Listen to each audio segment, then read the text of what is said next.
Bienvenue à tous et bonjour à vous. Bonjour Nicolas Dupont-Aignan. Bonjour Sonia Mabrouk. C'est votre grand rendez-vous ce dimanche. Député de l'Essonne et président de Debout la France, vous êtes un opposant déterminé et systématique à Emmanuel Macron, quasiment sur tous les sujets. Vous marquez votre différence internationale, sécurité, immigration, inflation sanitaire. Pourquoi estimez-vous que l'exécutif va, de votre point de vue, dans le mauvais sens et peut-être même dans le mur? Et surtout, alors, quelle alternative dans un tel contexte de crise multiples? Pour vous interroger, je suis entourée ce dimanche de Stéphane Dupont. Bonjour à vous Stéphane. Bonjour. Des Échos. Et puis du penseur et sociologue Mathieu Bock-Côté. Bonjour à vous Mathieu. Bonjour. Nicolas Dupont-Aignan dans Le Parisien, sur l'immigration, Emmanuel Macron défend une politique de fermeté et d'humanité fidèle à nos valeurs, dit-il. Il insiste sur le fait que l'on ne peut pas accueillir tout le monde, comme l'avait dit Michel Rocard. C'est du bon sens? Non, c'est toujours ce qu'on entend depuis 20 ans. Toujours les mêmes fadaises, les mêmes mots, vides, creux. Parce que moi, je vois la réalité. Et comme tous les Français, c'est qu'Emmanuel Macron ne maîtrise rien. Et que l'immigration submerge la France, c'est tout. Et que cette immigration n'est pas bonne pour ceux qui arrivent, parce qu'ils espèrent dans quelque chose qu'ils ne peuvent pas atteindre. Donc on ne leur offre pas le rêve de leur vie, et ils seraient beaucoup plus heureux dans leur pays d'origine si on aidait ces pays et qu'on avait une vraie politique pour l'Afrique notamment. Et puis ils alimentent des tensions dans notre pays terribles, ils appauvrissent le pays, et donc on a toujours ces paroles complètement déconnectées de toute réalité. Quand il dit la France a toujours été une terre d'immigration, Mais en quoi que la est-il tort? France ait à certains moments pu compter sur de valeureux travailleurs venant de l'étranger, c'est une vérité. Mais est-ce qu'à un moment, on est là pour répéter des choses qui n'ont plus de sens? Est-ce qu'on voit la réalité? Je rentrais de ma circonscription il n'y a pas longtemps, je passe un pont à Ivry, des centaines de tentes avec la soupe populaire. C'est ça l'avenir de la France? Je regardais, parce que j'ai entendu dans vos informations ce chef d'entreprise qui dit qu'il faut ouvrir l'immigration, on manque de bras. Quel est le taux de chômage des étrangers en France? Il est le double de ceux des Français. Donc, en vérité, on ne se rend pas compte qu'on est en train, depuis des années, d'alimenter une bombe. Une bombe? À retardement, oui, une bombe à retardement. Parce que moi, je ne me réjouis pas d'avoir des ghettos dans mon pays. Je n'ai pas envie de voir ça. Sans parler du problème financier, parce qu'on est quand même le seul pays au monde qui finance tout cela. Donc, ça a un coût exorbitant pour les finances publiques. Alors, une bombe, mais de quelle manière pourrait-elle exploser? Vous le voyez bien tous les jours. D'abord, vous ne pouvez pas plonger des gens dans la misère éternellement. Donc, ça aboutit à quoi? Souvent de l'insécurité. Nos prisons sont pleines d'étrangers qui sont délinquants. Ça alimente les trafics, ça alimente les ghettos, cela alimente, et vous le savez très bien, des conflits d'identité. Donc, je ne vois pas l'intérêt de ne pas à un moment dire stop, ce que j'ai recommandé depuis 10 ans. On stoppe, on assimile ceux qui sont sur notre sol, on se prend le temps d'assimiler, on réfléchit à une vraie politique pour le développement de l'Afrique. Moi, j'étais le seul pendant la présidentielle à parler du développement de l'Afrique. On va doubler de population, 1 milliard de plus, 1,3 milliard de plus, pas en 50 ans, en 30 ans. Oui, mais c'est un défi colossal. Et est-ce qu'on va déstabiliser toute l'Europe? Parce que c'est la chute de Rome, là. La réalité économique, Stéphane Dupont, sur Thierry Marx. Vous y faisiez allusion, là, le chef Thierry Marx, dans le journal du dimanche, dit il faut des titres de séjour pour les métiers en tension, on n'arrive plus à recruter, les entreprises, les restaurants, certains sont obligés de fermer certains jours parce qu'il n'y a pas de personnel. Concrètement, qu'est-ce qu'il faut faire pour... Alors, il y a un vrai problème. Pour autant, comme je vous le disais, vous pouvez faire venir encore plus d'étrangers en France, le taux de chômage est le double. Donc c'est tuer nos finances publiques, rendre les gens malheureux, créer des tensions. Ce qu'il faut faire, c'est d'abord augmenter les salaires. Parce qu'il faudrait peut-être un jour qu'on comprenne dans notre pays qu'avec le salaire minimum...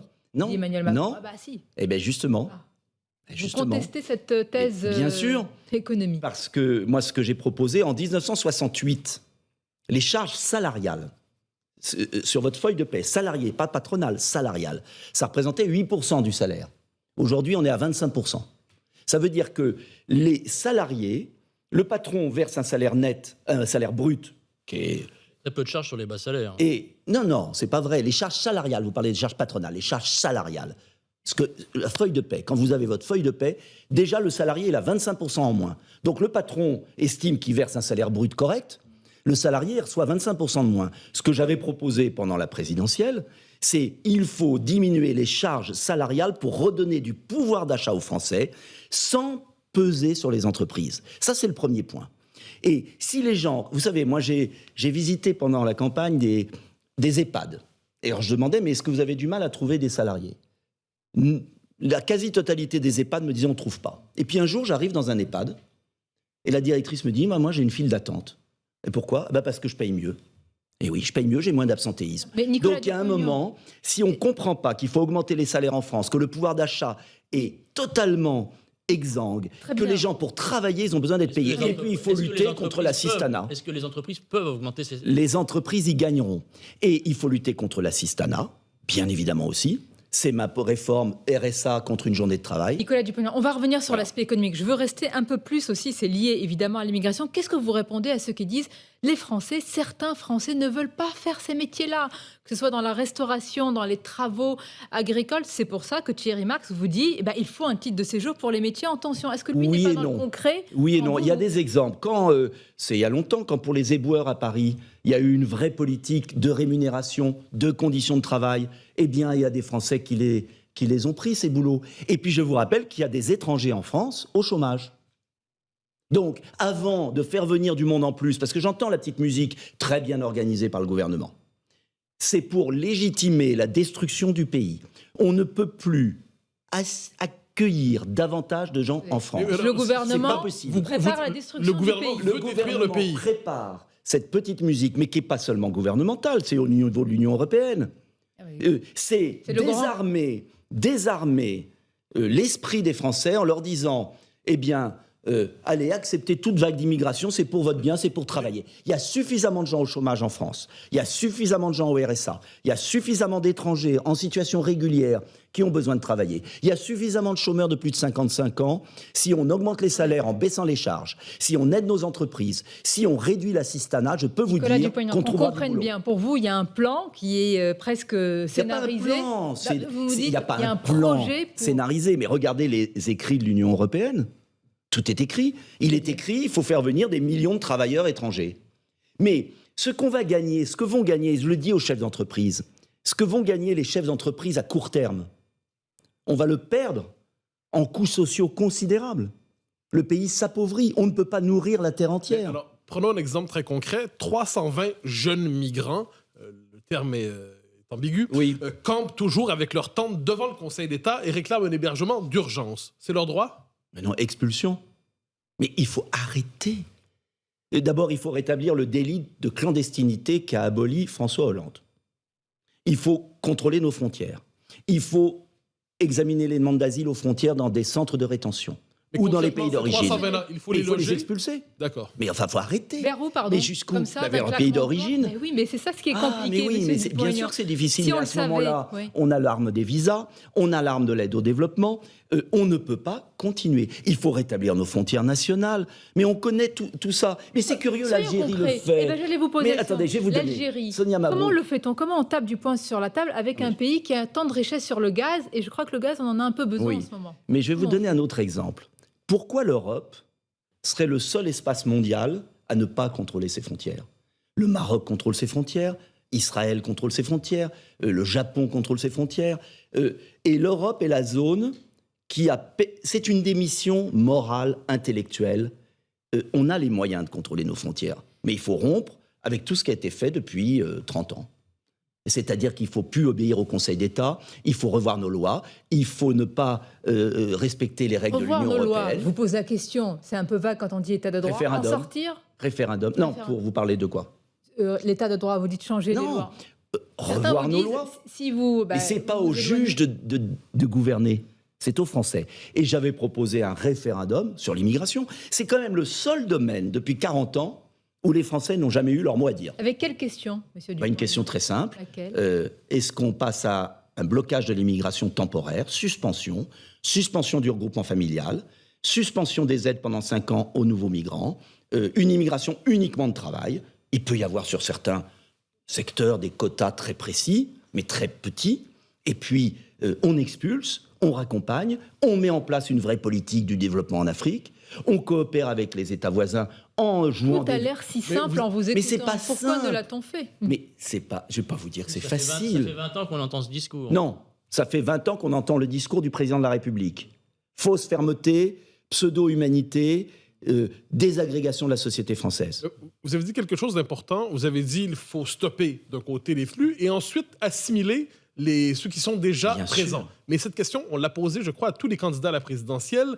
Ils nous disent tous assimiler, enfin assimiler maintenant. Mais à la question comment? Ah bah, Alors, non, mais franchement, la réponse ne vient pas facile. les plus ferme. Et je vous pose la question comment? C'est pas facile. L'école de la République, arrêter cet état d'esprit qui règne dans notre éducation nationale, c'est-à-dire tout miser sur l'apprentissage du français, ne rien céder sur les coutumes, c'est-à-dire être ferme, par exemple la polygamie, l'excision. C'est beaucoup qui demandé à continue. l'école. Non, ça c'est pas dans l'école, D'accord. c'était à part, bien évidemment. Jouer par le rétablissement d'un service national, un service civique de 3 mois que j'avais proposé pendant la présidentielle. Alors l'assimilation, ça se décrète pas. L'assimilation, c'est un processus extrêmement lent. Et voilà pourquoi il faut absolument bloquer l'immigration. Parce que en même temps, dans notre pays, il y a de l'assimilation. Il y a des quartiers extraordinaires. Moi, dans ma circonscription, j'ai des quartiers, les gens s'assimilent.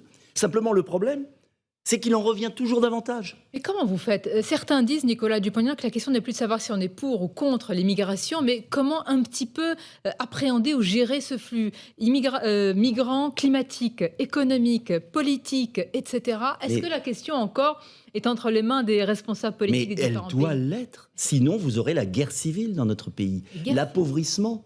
Mais quand vous avez des villes, quand vous avez des Français ou des étrangers en situation régulière, parce qu'il y a beaucoup d'étrangers qui respectent nos lois, et on leur doit respect. Mais quand vous avez des gens qui dorment dans leur voiture, j'ai des gens dans ma circonscription qui dorment dans leur voiture et qui travaillent, et qui voient au même moment que le gouvernement loge des demandeurs d'asile, les fait passer en priorité.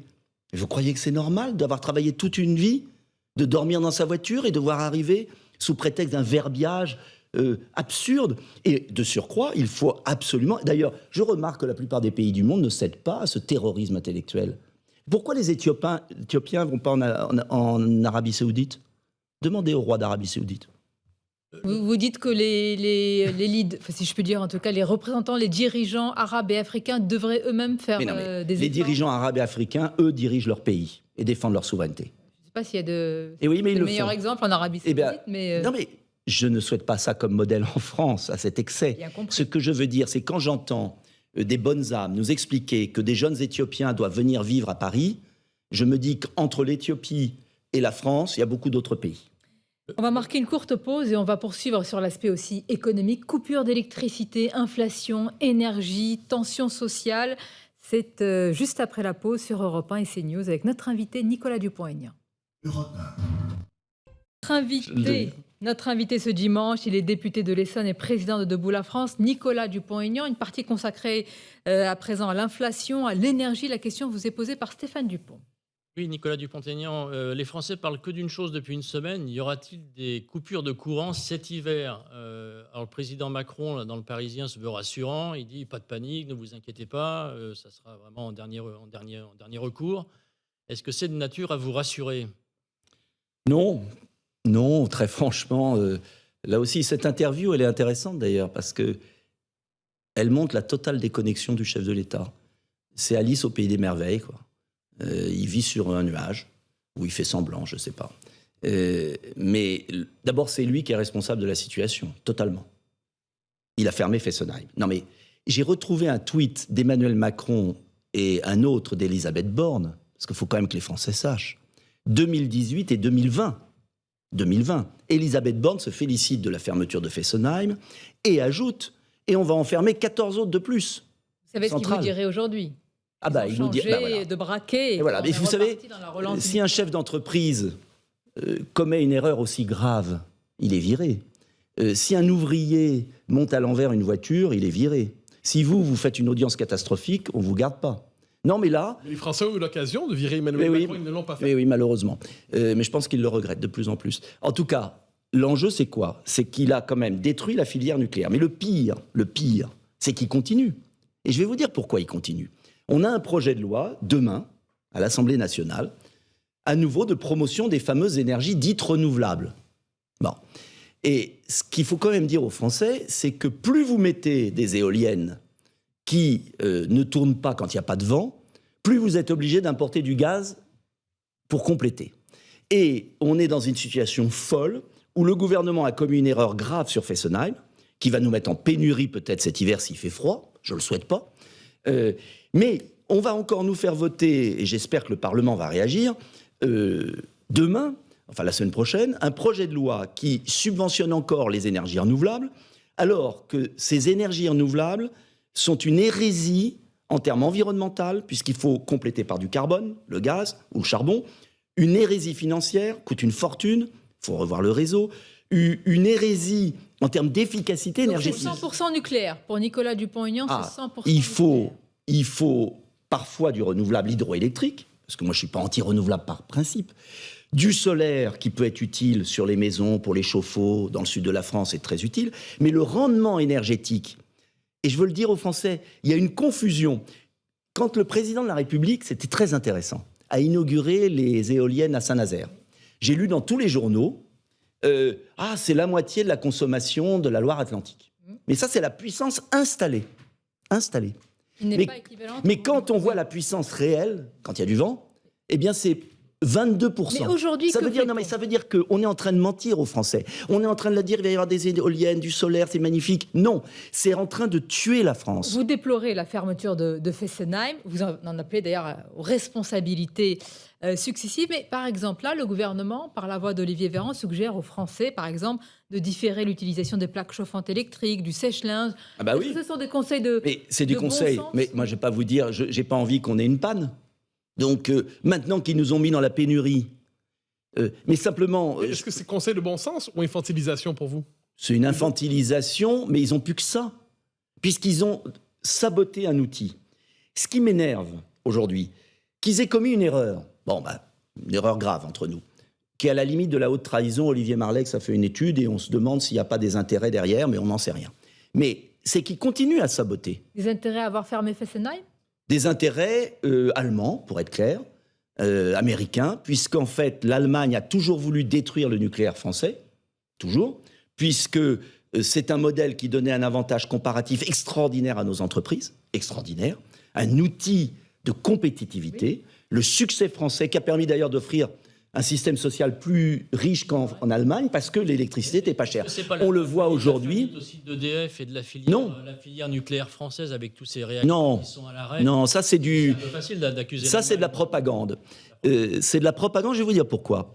Et M. Lévy l'a très bien dit aux universités du MEDEF. L'État, par Mme Borne et M. Macron, leur ont dit il faut fermer 14 centrales. Ils n'ont pas recruté des soudeurs, la maintenance, etc. Là, vous allez voir qu'EDF va être capable de remettre nos centrales en marche.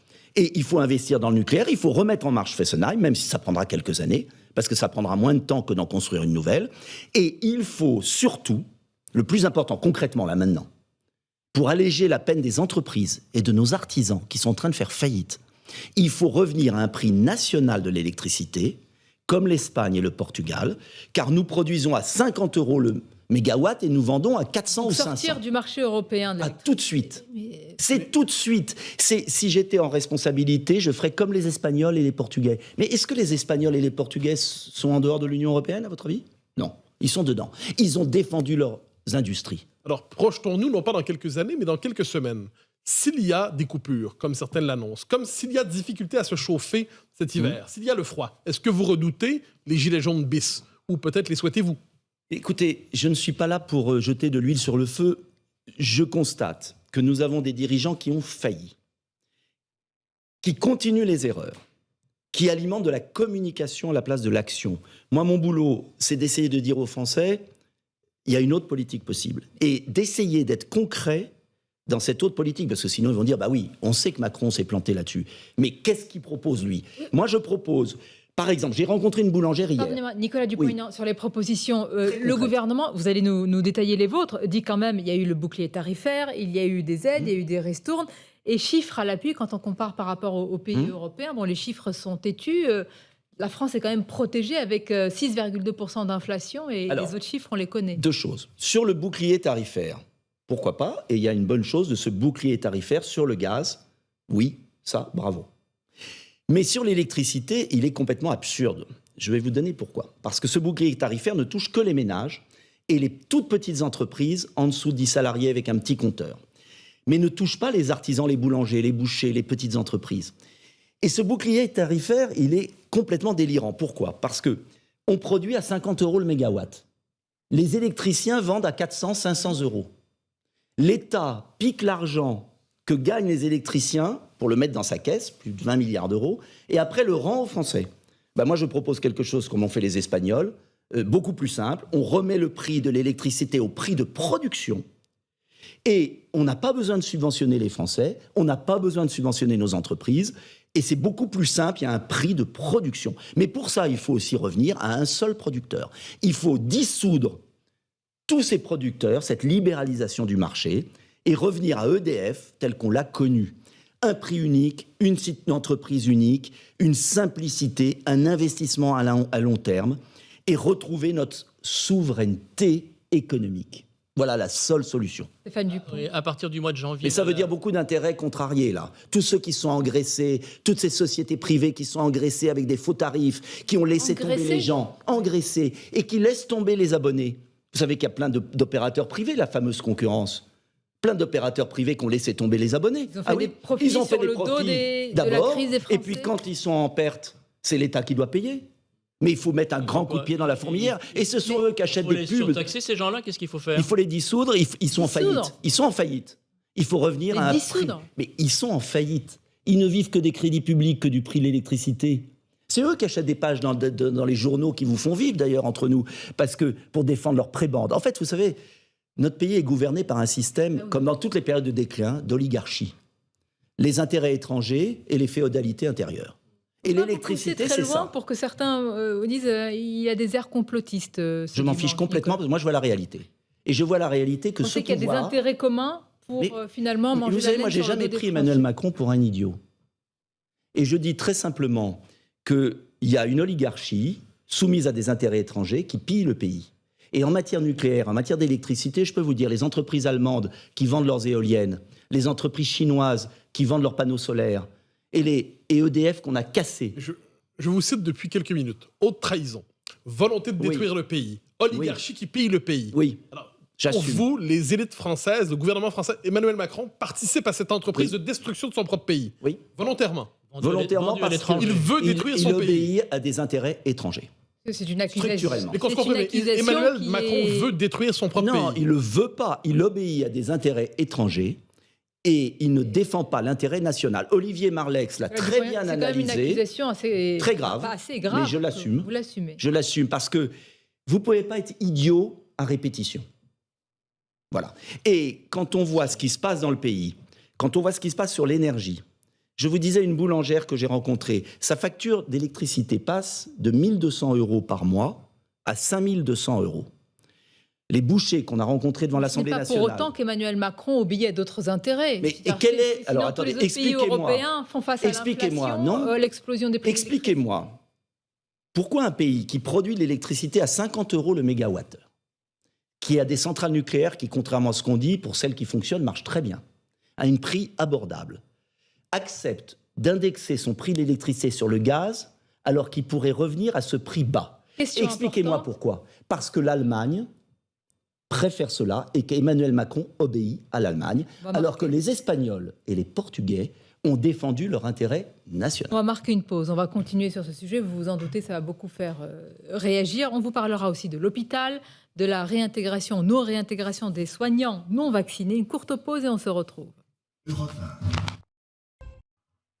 Et avec notre invité Nicolas Dupont-Aignan, nous allons parler dans quelques instants évidemment de l'hôpital, de ce qui se joue aussi autour du retour du masque. Encore une précision, Nicolas Dupont-Aignan, est-ce qu'en parlant d'Emmanuel Macron qui obéirait selon vous à des intérêts étrangers, est-ce que ce n'est pas aussi une manière de nourrir un pseudo-scandale, la haine aussi, et puis des fractures dans notre société en disant ça d'un président de la République? C'est pas moi qui ai donné 1 milliard d'euros à des cabinets de conseil et qui est couvert McKinsey. D'ailleurs, le parquet financier enquête.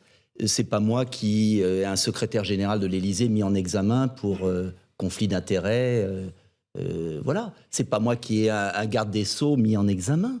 Je ne sais pas si vous réalisez mis en examen, oui. Présomption d'innocence. Oui, mais François Hollande, je ne suis pas suspect d'être pour François Hollande, a très bien dit que la coutume sous la Ve République était que quand on est mis en examen, surtout quand on est garde des Sceaux, on prend un peu de temps pour se défendre et on revient si on est blanchi, bien sûr. Il ne s'agit pas de juger à la place de la justice. Il s'agit de dire quand même qu'on ne peut pas demander, au-delà de ça, des efforts aux Français qui souffrent comme jamais. Le pouvoir d'achat est réduit des Français. Au même moment, tiens, une autre chose, parce que ça participe de l'ensemble.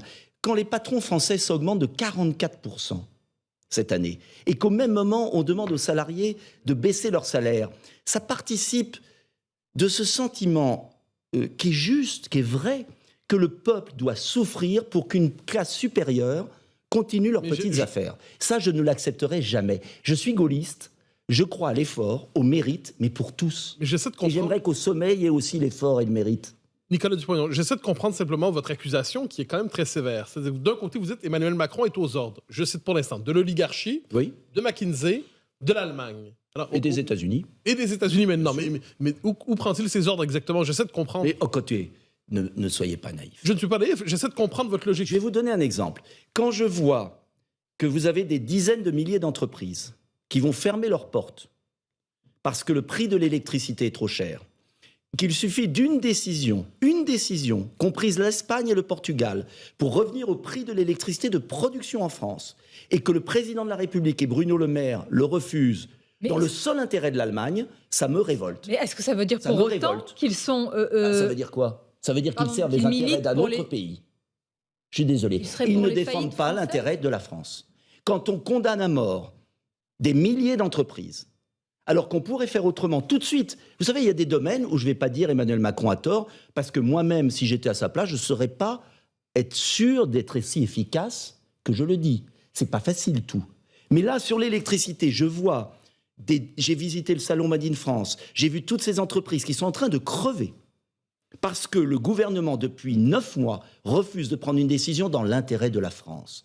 Eh bien, j'estime que oui, c'est une forme de trahison et qu'il obéit à des intérêts étrangers. On vous a relancé à plusieurs reprises, vous assumez vos propos, Nicolas. J'assume totalement mes propos parce que je n'accepte pas de voir des chômeurs supplémentaires, je n'accepte pas de voir alors que les décisions qui sont prises ne servent pas le pays.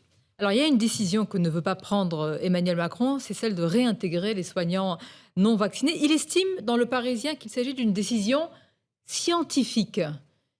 Bien justement. Est-ce qu'il a tort ? Ben justement, c'est parce que la base scientifique qui avait légitimé la décision d'exclusion, qui était que si vous n'êtes pas vacciné, eh bien, vous transmettez le virus, alors que si vous êtes vacciné, vous ne transmettez pas le virus.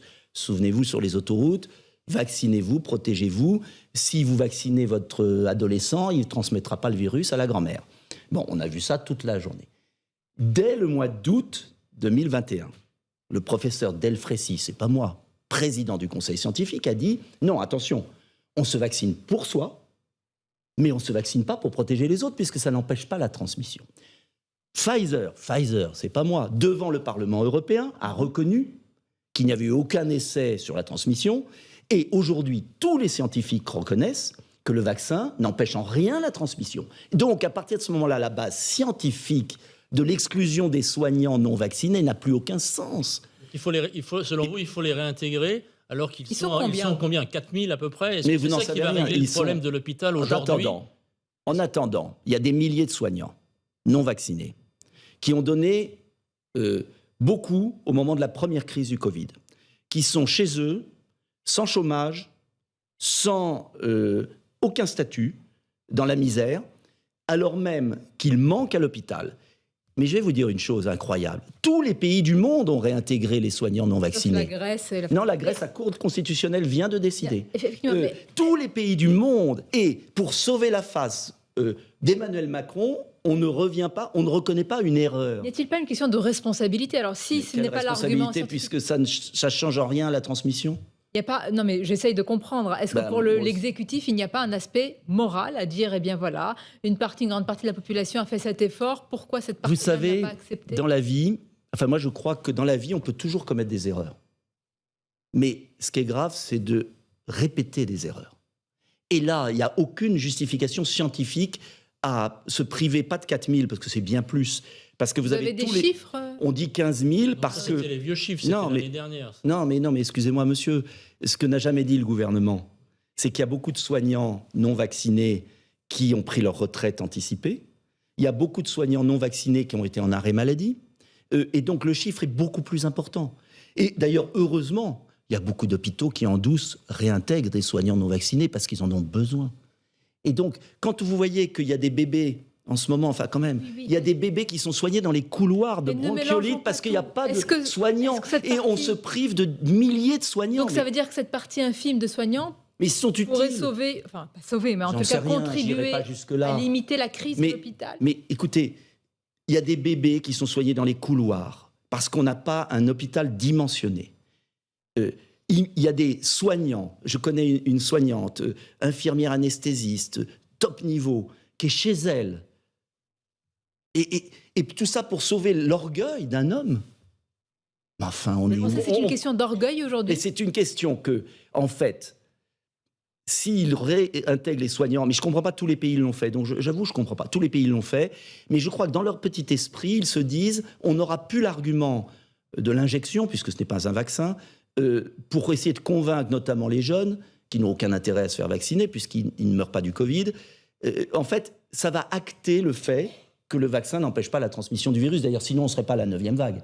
Mais qu'on se comprenne bien, dans votre esprit, la réintégration des soignants non vaccinés, ce n'est pas la réponse centrale pour la crise de l'hôpital. C'est une variable mineure, au final. Non, c'est pas mineur. D'abord, c'est symbolique parce qu'on n'a pas le droit de jeter des gens comme ça. Deuxièmement, d'ailleurs, la Cour d'appel de Paris vient d'en réintégrer une. Et puis, il faut les indemniser. Et puis ensuite, il faut remobiliser l'hôpital. Moi, je vais vous dire, les soignants français, pas seulement à l'hôpital, la médecine de ville sont des héros. Parce que ça fait 20 ans qu'on a tout démoli. Et il faut reconstruire tout ça. Et on reconstruira tout ça que si on motive les gens. Il faut augmenter les salaires, il faut reconstruire des hôpitaux de proximité, il faut faire exactement l'inverse de ce qu'on a fait. Oui. Non ? Alors je vais vous dire. Combien de priorités ? L'école, l'immigration, l'hôpital. Vous avez raison. Vous posez la vraie question. J'ai écrit un livre, Où va le pognon ? Où j'ai justement dit que ma différence justement avec la gauche, c'est que la gauche dit souvent ce que je dis sur certains points, mais ils ne disent pas comment on finance. Quand on voit qu'on dépense entre 15 milliards et 20 milliards dans des fausses cartes vitales, et qu'en même temps on a fermé, Emmanuel Macron, là je suis désolé, c'est son gouvernement, ces gouvernements ont fermé 21 000 lits sous le premier quinquennat, 21 000 lits. Vous savez, c'est une question de priorité. Moi, ce que je crois, c'est qu'on ne redressera la France que si on fait le ménage dans les gaspillages. C'est-à-dire un sacré ménage. Fermeture de lits, vous savez, qu'on vous rétorque, on ne va pas reprendre ce débat, que pour l'ouvrir, il faut quand même un soignant Non, écoutez. Mais on s'est privé de 15 000 soignants. On ne motive pas les soignants parce que le Ségur de la santé, qui a été un premier geste qu'il faut saluer, n'est pas suffisant. Il faut enlever la tarification à l'acte à l'hôpital, on le sait tous.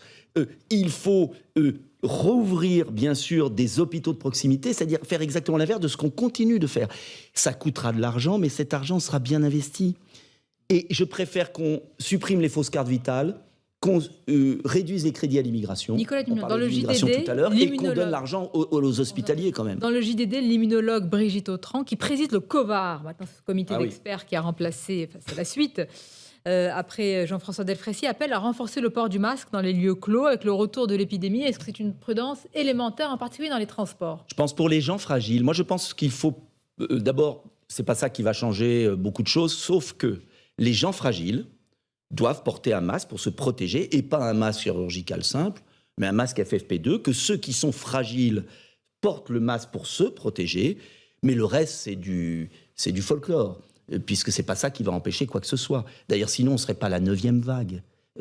Je veux dire que, à nouveau, la politique de la peur, c'est-à-dire que c'est curieux, c'est-à-dire qu'en fait, j'ai l'impression que, pardonnez-moi, je vais vous dire ce que je ressens. J'ai l'impression qu'en fait, comme il n'y a pas de vision de la France à 50 ans, à 20 ans, qu'il n'y a pas de projet politique, on occupe les esprits avec des peurs successives. Alors le on masque, a ce eu n'est la pas peur qu'en du France, Covid. hein. Ah non, c'est pas qu'en France, Oui, bien donc, sûr. alors que dans les autres pays, C'est ils très pas de occidental. projet. Mais attention, le monde est différent. Il y a un monde multipolaire. Le monde change. Et l'Occident, c'est peut-être la décadence occidentale, a besoin de faire peur aux gens. Moi, je dis aux Français, n'ayez pas peur. Soyez prudents. Quand vous êtes fragile, mettez un masque prudent. Soignez-vous, qu'on arrête l'inquisition contre les médecins qui soignent. Renforçons l'hôpital. Ayons un vrai débat. Liberté. Et les Français sont intelligents. Ils feront la part des choses. Docteur Dupont-Aignan, alors. Non, pas docteur Dupont-Aignan. Pourquoi il n'y a pas de débat sur les choses? Pourquoi on ne donne pas l'occasion aux Français d'échanger? Pourquoi il y a cette espèce d'absence de liberté dans notre pays de penser? Vous aviez dit d'ailleurs, absence de liberté, vous avez dit que vous aviez alerté sur une société hygiéniste, autoritaire, une sorte de dictature sanitaire. Mais oui, mais je le pense. Mais je vais vous dire ce qui est paradoxal. Si ça avait marché leur truc, c'est que la Suède, qui n'a pas fait de confinement, qui n'a pas imposé les masques, qui a vécu normalement, qui a renforcé son système hospitalier, a moins de morts que la France. Vous mettiez en garde contre les excès de mesures sanitaires, c'est une chose. Contre la privation de liberté. Mais dictature sanitaire, est-ce que c'était pas trop fort? Peut-être que le mot... Mais en tout cas, on a enfermé des gens.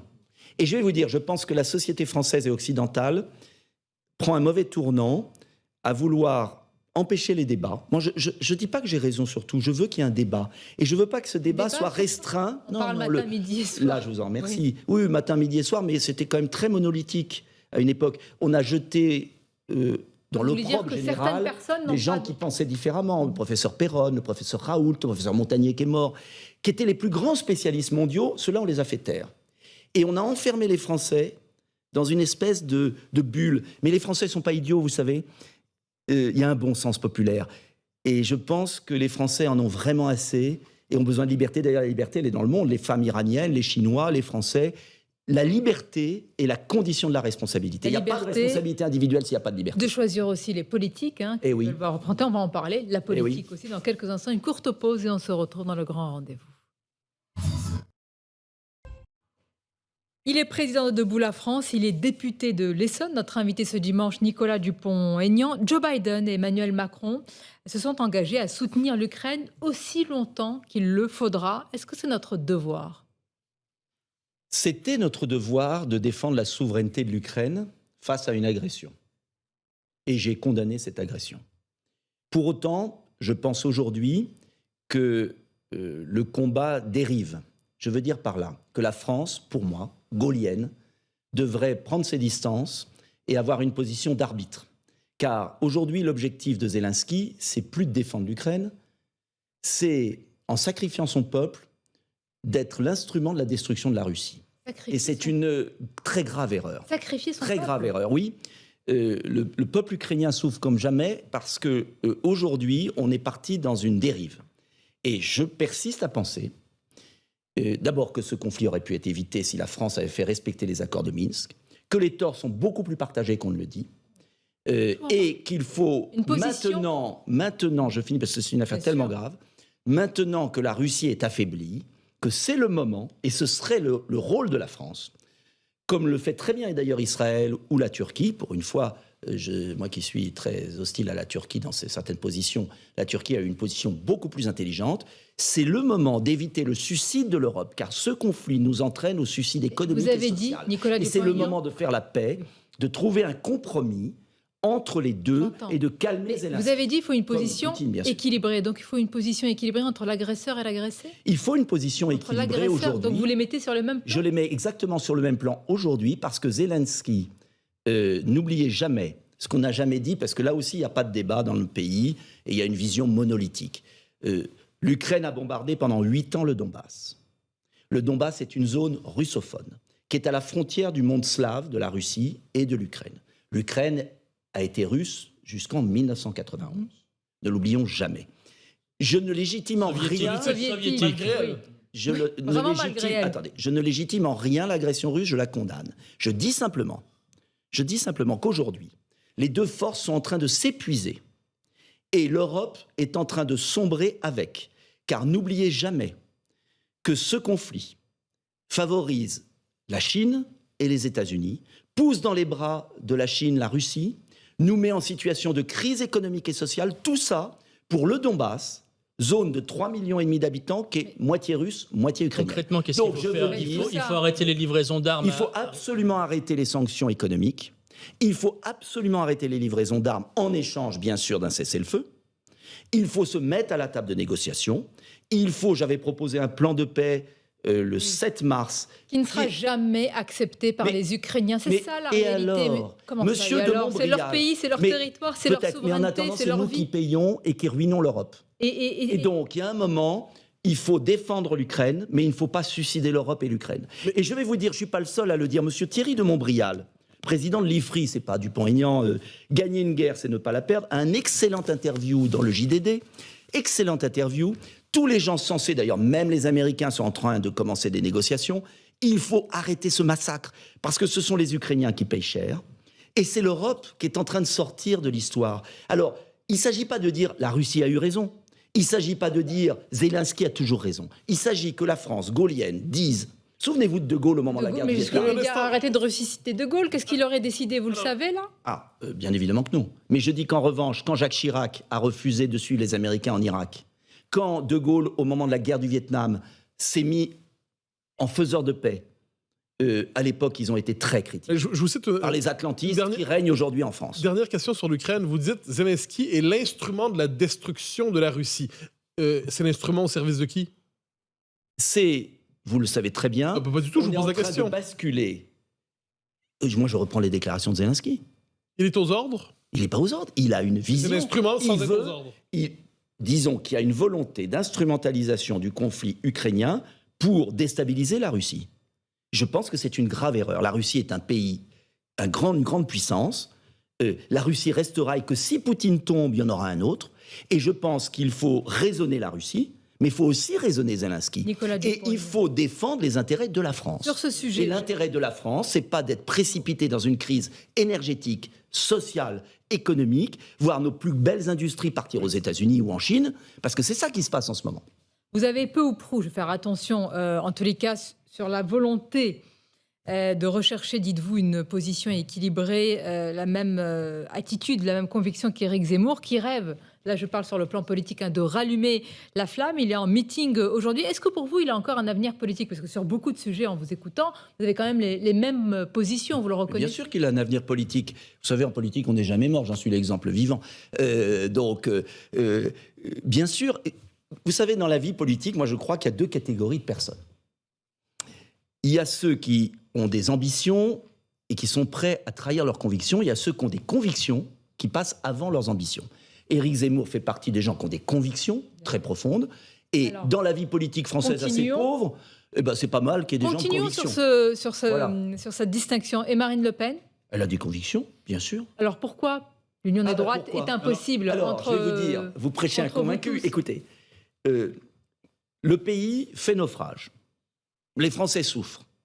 Il y a des solutions alternatives.